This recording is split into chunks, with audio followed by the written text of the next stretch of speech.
Good afternoon, everyone. This is Madhuri. A very warm welcome to all of you for this Nucleus Software earnings conference call for the quarter and 9 months ended on December 31st, 2025. For discussions, we have here from the management team, Mr. Vishnu R. Dusad, our Managing Director, Mr. Parag Dise, CEO and Executive Director, Mr. Anurag Mantri, COO, Mr. Ashok Kumar Pura, Chief Financial Officer, Mr. Apurva Kamaria, Chief Business Officer, Mr. Mukesh Bangia, Vice President, Mr. Abhishek Pallav, Vice President, Ms. Swati Patwardhan, Chief Human Resource Officer, Mr. Pradeep Malik, Vice President, and Mr. Tapan Jaishwal, Financial Controller. As you all are aware, Nucleus Software does not provide any specific revenue earnings guidance. Anything which is said during this call, which may reflect company's outlook for the future or which may be construed as a forward-looking statement, must be reviewed in conjunction with the risks that the company faces.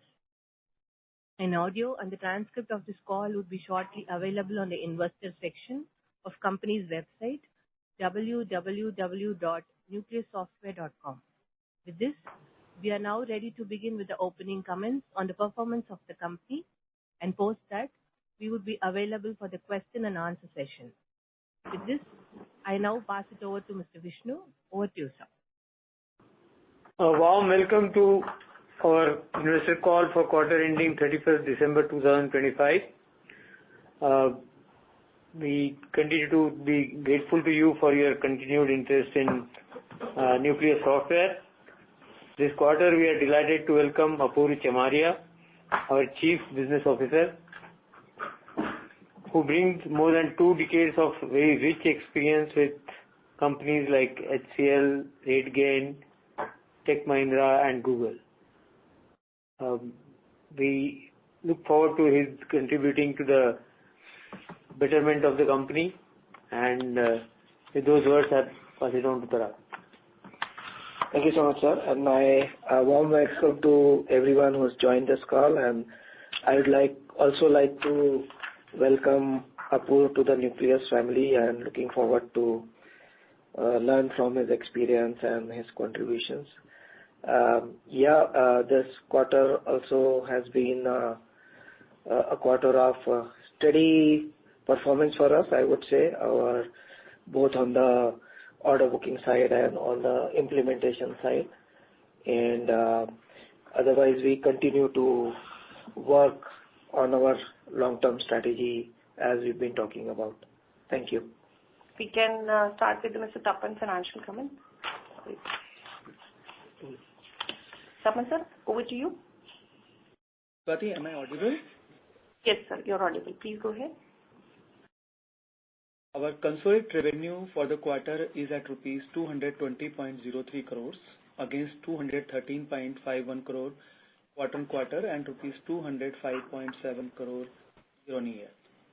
Overall revenue in foreign currency, including India rupees revenue, is $24.92 million for the quarter against $24.47 million quarter-on-quarter and $24.41 million year-on-year. Product revenue for the quarter is at rupees 185.58 crore against rupees 181.02 crore quarter-on-quarter and rupees 174.83 crore year-on-year. Revenue from projects and services for the quarter is at rupees 34.45 crore against rupees 32.49 crore quarter-on-quarter and rupees 30.87 crore year-on-year. Moving on to expenses. Cost of delivery, including cost of product development for the quarter, is 70% of revenue against 73.9% of revenue quarter-on-quarter and 70.7% of revenue year-on-year. In absolute terms, this is rupees 155 crores against rupees 157.7 crore quarter-on-quarter and rupees 145.49 crore year-on-year. Marketing and sales expenses for the quarter is 7.8% of revenue against 7.3% of revenue quarter-on-quarter and 5.6% year-on-year. In absolute terms, this is rupees 17.2 crore against rupees 15.67 crore quarter-on-quarter and rupees 11.55 crore year-on-year. G&A expenses for the quarter is 6.9% of revenue against 8% of revenue quarter-on-quarter and 7.6% year-on-year. In absolute terms, this is rupees 15.10 crore against rupees 17.07 crore quarter-on-quarter and rupees 15.64 crore year-on-year. EBITDA for the quarter is at rupees 32.72 crores against rupees 23.08 crore quarter-on-quarter and rupees 33.02 crore year-on-year.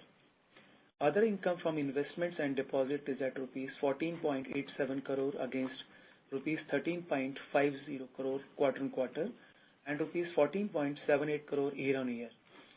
Total other income for the quarter is at rupees 15.12 crore against rupees 16.16 crore quarter-on-quarter and rupees 15.57 crore year-on-year.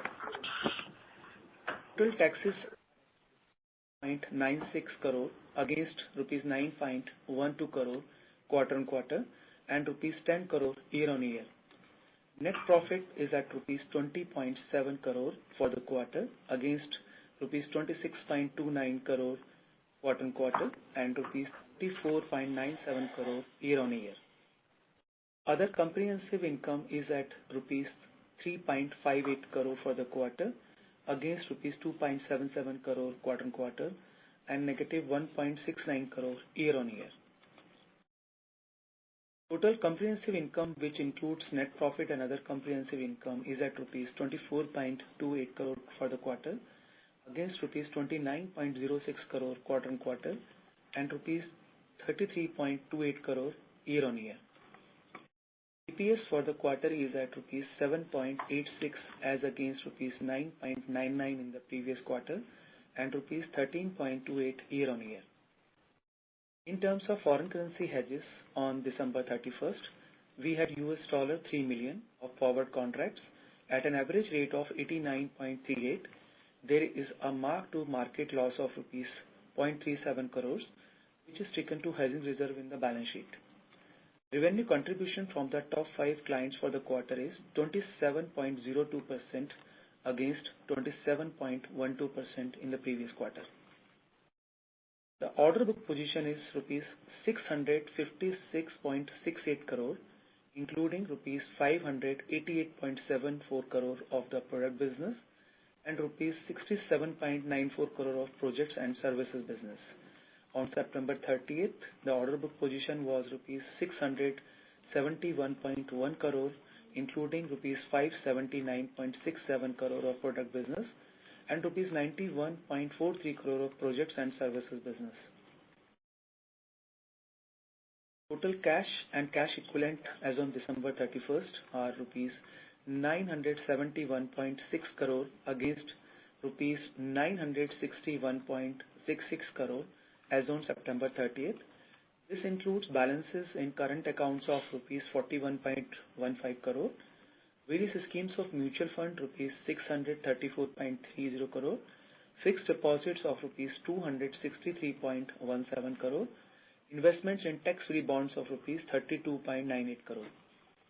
With regards to receivables, we are at rupees 117.44 crore against rupees 116.19 crore in the previous quarter. During the quarter, there is a gross addition of fixed assets of rupees 2.94 crore, consisting primarily of rupees 0.18 crore on computer and servers, 0.01 crores on office equipment, 0.17 crore on plant and machinery, 0.15 crore on furniture and fixtures, and rupees 2.43 crores on software. Now I'll hand it over to Swati. Thank you, sir. With this, now we are open for the question and answer session. Over to you, Madhvi. Thank you, ma'am. With this, we are now open for the question and answer session. If you wish to ask a question, please press star and 1 on your telephone keypad and wait for your name to be pronounced. If you wish to cancel your request, please press star and 1 again. First question comes from Raghav Maheshwari from Kamyakya Wealth Management. Please go ahead. On a each side of numbers. So we have been following this company, and there was a doubt about migration of the legacy customer base from FinnOne to FinnOne Neo. So last time the management had mentioned that the migration is going on, sir. And so could you give us a qualitative sense of where we are in this journey, like in terms of your total install base? Are we 30% through the migration or 50% or just starting? And what is the target by this, upcoming year end?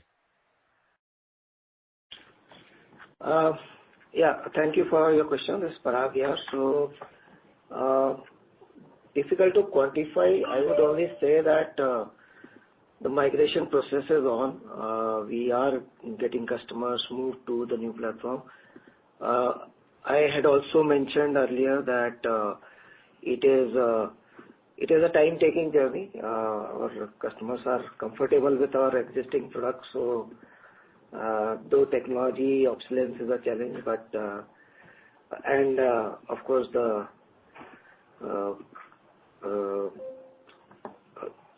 any change is difficult. So we have migrated some large customers. Some are in progress both in India and other geographies. And we are encouraging everyone to upgrade. But at this time, difficult to give any definitive response on timelines or numbers.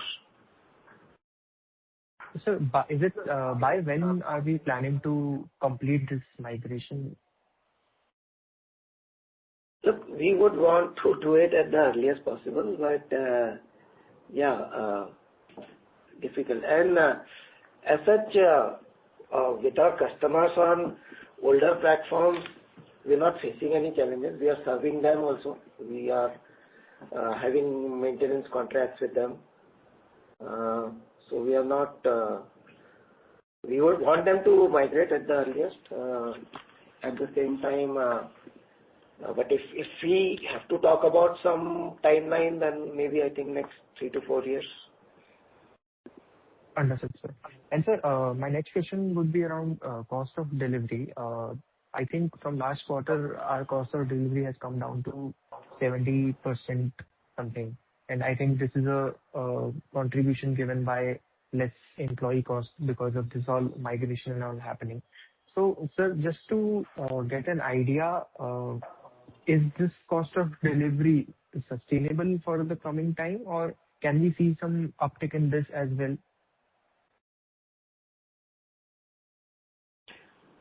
So we should see a little jump because of this new labor code getting injected. I think that impact will definitely impact the P&L going forward as well. No, I'm particularly talking about cost of delivery, sir. So the cost of delivery includes the manpower cost as well. So that definitely is going to increase based on the recent labor code changes. So the hit which you have taken as, I think, somewhere around 18 crores, that is not a one-time then? No. So that is definitely a one-time impact, but that has not got factored in EBITDA. That has got recorded as an exception item below EBITDA. But however, going forward, it will start impacting EBITDA because then it will become business as usual. Understood, sir. So the 70% can go a little bit higher from this, right? In the coming quarters. Should be. While I can't quote a percentage because there are a lot of course. initiatives we would take to contain that. Maybe in a longer term, if you see adoption of AI may help reducing some cost, but that may get offsetted by some, I would say, marketing related expenses where we set our foot in a different geographical territory. So it will keep on getting impacted by these things. While we will keep a close watch on this should not increase exponentially, we will definitely figure out some way to contain it. But yes, these are the factors which will keep impacting us in form of cost. Understood, sir. And lastly, sir, have you added any new logos in this quarter? We do have added logos, and if you talk about this full year, we have added around 7 logos this year. So that makes around we have added 2 logos. 2 logos, right? And these are all coming for the Neo one, right? The 8.5 version or 8.0 version. Yes, absolutely. Any new customer acquisition doesn't make sense to acquire at any older version, while we are chasing for upgrading them to the newer version. Obviously, that is the thought process behind acquisition of each and every new customer. Okay, sir. I have more question. I'll join back in the queue, sir. Yeah.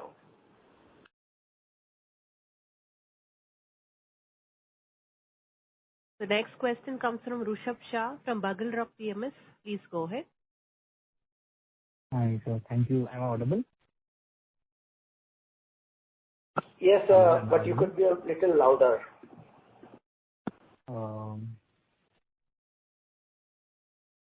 Yeah, am I audible now? Yes, you are. Yeah. So I had a question. We had entered the Australian market in 2015, and then again in 2021, when the Bank of Sydney appointed Nucleus to lead its digital lending transaction. But so we still in that market, we are not able to scale up. So what challenges are we facing in that market?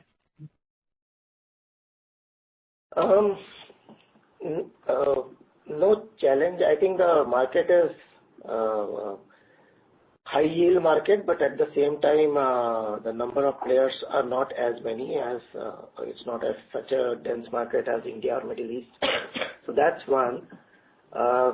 So no challenge as such. It's just that things are moving slowly. Of course, I would want to say that we are still there. We have sales presence there. We have a few people positioned there, and we are also taking inputs from that market and continuously working on aligning our products to what would sell in that market. So that work is continuously on. So, sir, as you said, it is not as dense market. So do we have, let's say there are less number of players in that market. So do we have an upper hand in Australian market? Upper hand. Yes, because it's not that we are coming across a lot of competition. Our products, wherever we pitch is, we are able to make an impression. We are able to impress people with what we have. So that way, if you say yes, we are very reasonably placed there. Okay. So my second question is that when we launch a new product, let's say it's an upgradation of an existing software. So how difficult is it for the existing customer to convince him to upgrade to the newer version? Because historically we have had problems with conversion of customers to our newer version of the software. So I'll explain it in 2 parts. One is what I spoke in response to an earlier question, the first question.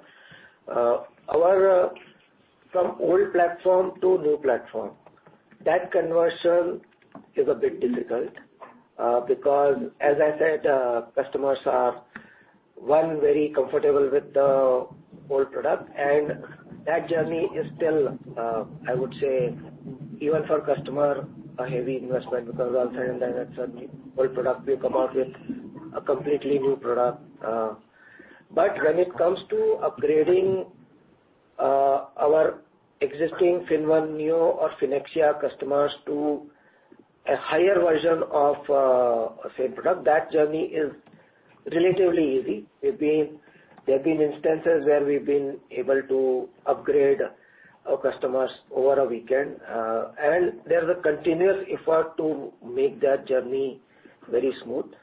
So once they are on the new technology stack, new product suite, then it's a relatively very easy journey, I would say. But from the old stack to the new stack is where we need to do more convincing, and the efforts also there are more. Okay. And so, my next question is, since we work in multiple geographies, is working of banking industry similar in all in all the geographies, or is it that the different geographies require different types of software?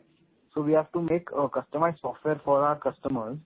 So if we make the customized software for them, do the complexities of the software increase, and are we able to command the pricing in our software? My product specialist will answer this question. Good afternoon. So this is where the product capability and configuration comes in, and the value that the platform brings is the regional and the geographical nuances and capability that can be taken care by configurations. Of course, platform is built on layered architecture, so there is a dedicated layer for that, and that takes care of the geographical aspects and bootstrapping. Hope that answers. Yeah. So the last question is, so in a couple of quarters back on the conference call, you had said that in that quarter we had lost two customers. So I wanted to know what were the reasons of losing those customers. Was it that they got a better software somewhere, or they were not comfortable with the price of the Nucleus software? And also, how were they huge customers? Like, did they contribute significantly towards our revenue? So we need to check because I don't recollect any such. Some customers have. I don't recollect talking about specific customers, but then you look, some customers do move out because their mergers happen, acquisitions happen. There are smaller customers who have moved out of, who have closed down their businesses. Those situations have happened. This happens specifically during COVID, some after that also. Those instances are there. Otherwise, we don't recollect talking about any significant movements out. Okay. Thank you, sir. Thank you. Next question comes from Rahul Jain from Dolat Capital. Please go ahead. Hello. Is my line okay? Hello. Yeah. Yeah, thanks for the opportunity. Couple of questions. So firstly, on the investment that we've been doing for some time in terms of adding the manpower or the senior leadership to strengthen our business, we have done that job. We've been doing that for some time. However, in terms of the order booking, we have not seen any meaningful delta coming out yet. So is it right now setting into an expanded pipeline and may come into order book eventually over next 6 to 12 months, or any other comment you want to share on that? So, hi Rahul.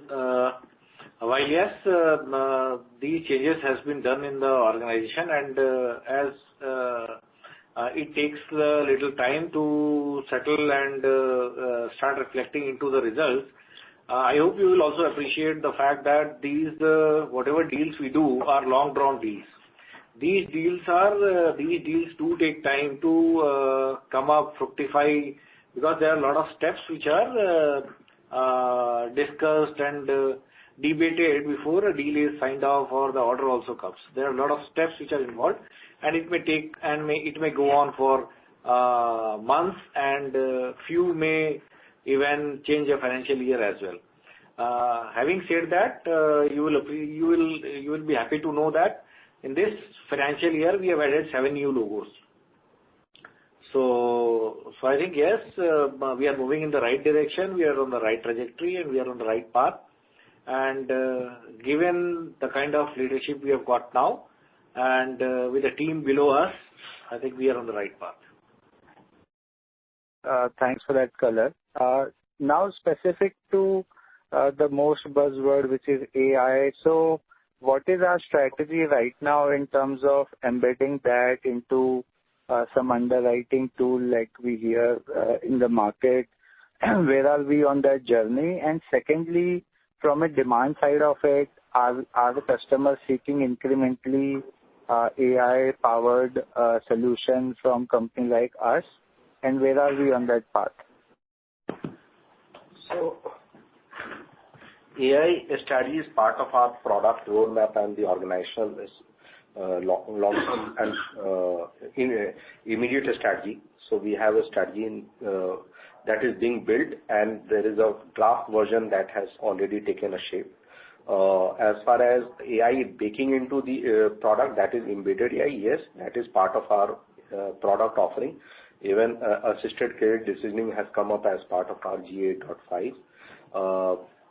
And more similar AI capabilities around the product capabilities are being built, and some of them already exist. As far as the customers' demands are concerned or expectations on AI is concerned, yes, there we are getting inputs and guidance from our customers on what they are looking from, and be it on the Gen AI side or the deep learning or machine learning models or expectations. So that is already on. So we are in touch with our customers and leaders, thought leaders, and we are aligning our strategy towards that accordingly. So are we expected to have a AI branded offering also, something like FinnOne AI or something, or if we would just embed those technology into the existing brand or product offering? We'll embed it as part of our product offering. And Rahul, one we are question. not seeing that as a separate revenue line item coming up. It will always be an embedded, because we want our customer to be able to serve their customers in a better way. FinnOne Neo AI type of question. That is what I said. Yeah. So I hope that answers.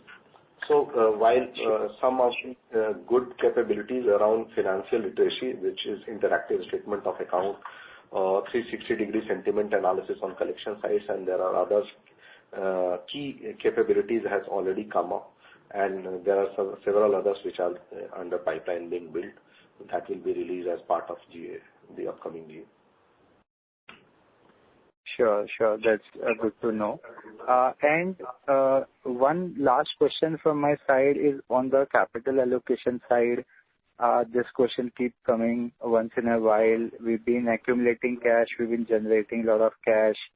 So is there any roadmap in terms of giving out a special dividend or doing a large buyback as a way of deploying this capital? Because as our business does not require a huge sum of capital, but we keep generating every year and getting accumulated.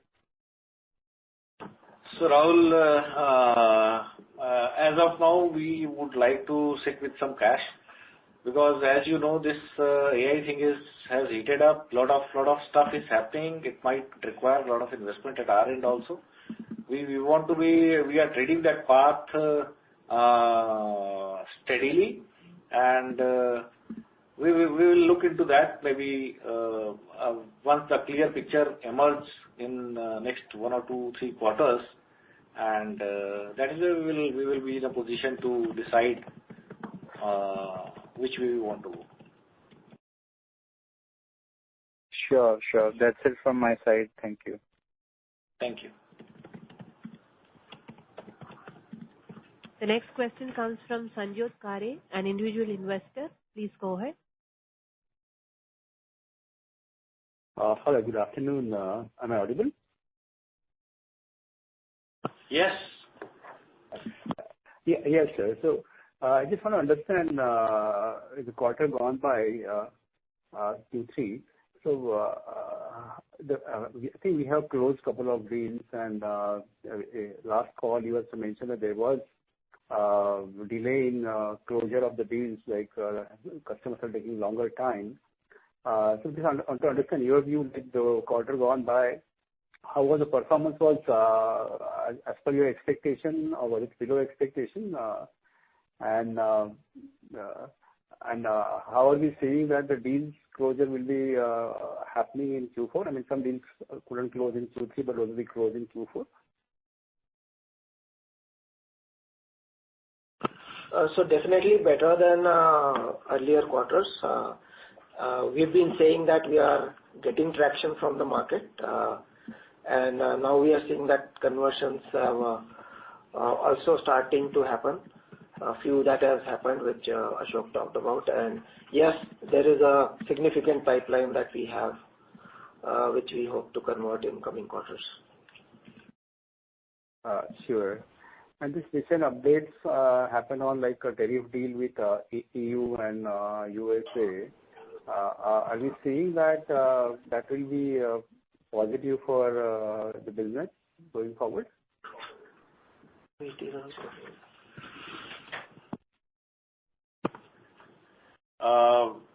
We are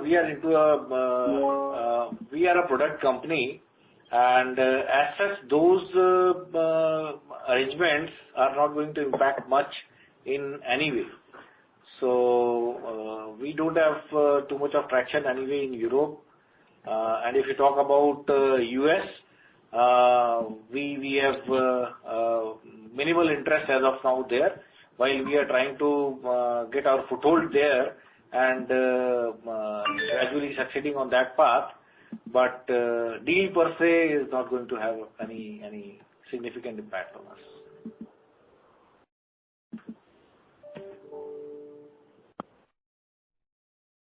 Thank you, sir. The next question comes from Chinmay Nema from Prescient Capital. Please go ahead. Hi, sir. Hope I'm audible. Yes. Sir, in the last quarter, you talked about growing through partnerships. Could you talk about how that initiative has been going on? Have you been able to make any inroads in the quarter? Some color around that. So, of course, partnership with partners like AWS, Oracle, that is steadily progressing. I think we had updated about a global head of partnership joining in, and so groundwork has started, and we are in I think exploratory stage as of now. These things take time, of course.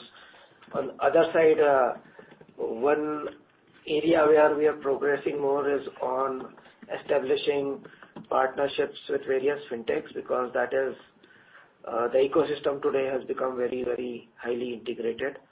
So that part is moving faster. Of course, bigger player partnership, that will take some time, but we are making progress on that. Got it.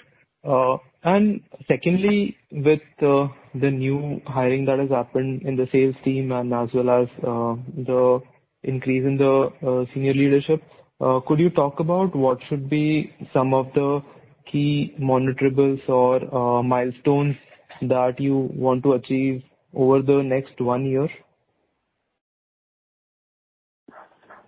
So, as we've been saying, we are focused on long term, and we've been talking about various initiatives at fundamental level we are taking. One of the core parameter that we have set for ourselves is improving customer NPS, and the entire leadership team, entire organization is actually focused on that. This is by way of lean initiatives.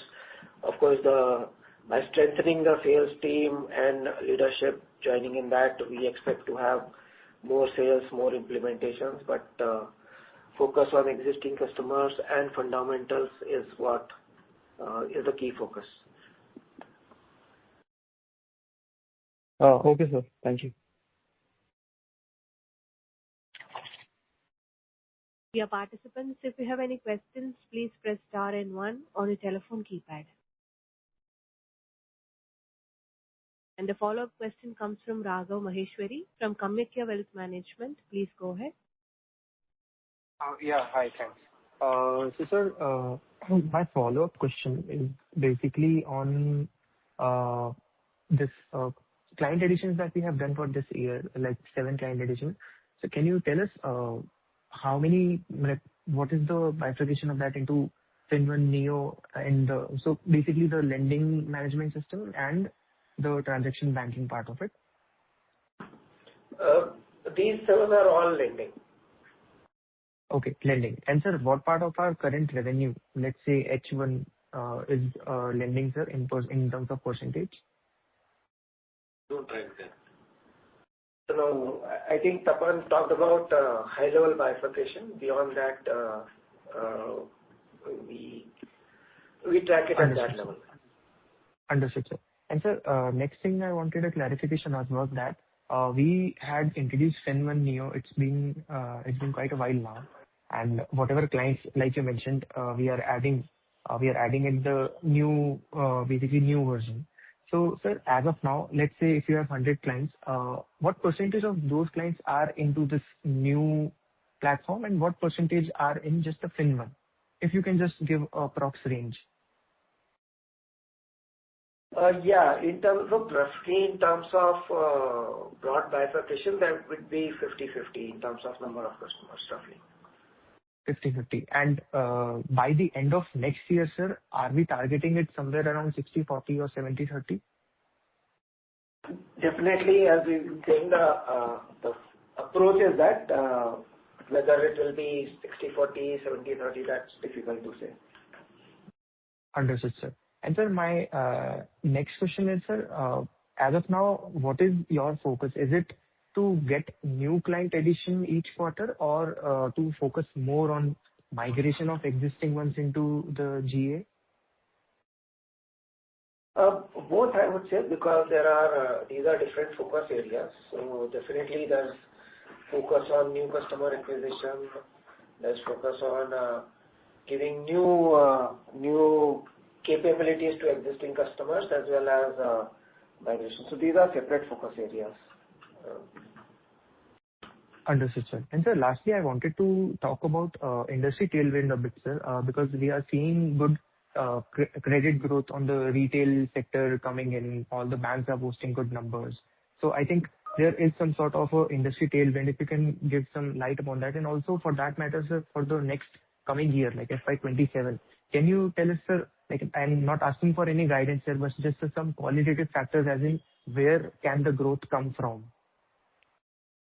Yes, so we've been talking about growth of the MSME sector. I think the entire industry, government, regulators, everyone is talking about it. So that's definitely a growth area. The other business lines that we are seeing traction is gold loan, finance against securities, co-lending. These are the 3 areas from where we are getting a lot of traction. So what exactly are you doing in gold loan? So we have as we call it line of business. So gold loan is also a line of business that is available with us. So is the finance against securities. So is co-lending, which is the newest one, and of course all others that we already have. Understood, sir. All right, sir. Thank you, and I hope to interact with you in the next quarter. Thank you so much. Thank you. Thank you, sir. As there are no questions, now I hand over the floor to Ms. Swati for closing comments. Now we would like to thank all the investors for joining us today on this call. Now I will pass over to Vishnu sir for his closing comments. Over to you.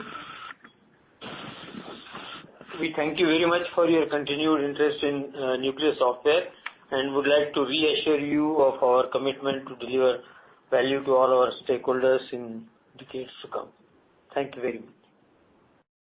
That concludes our conference for today. Thank you for your participation. You may all disconnect your lines now.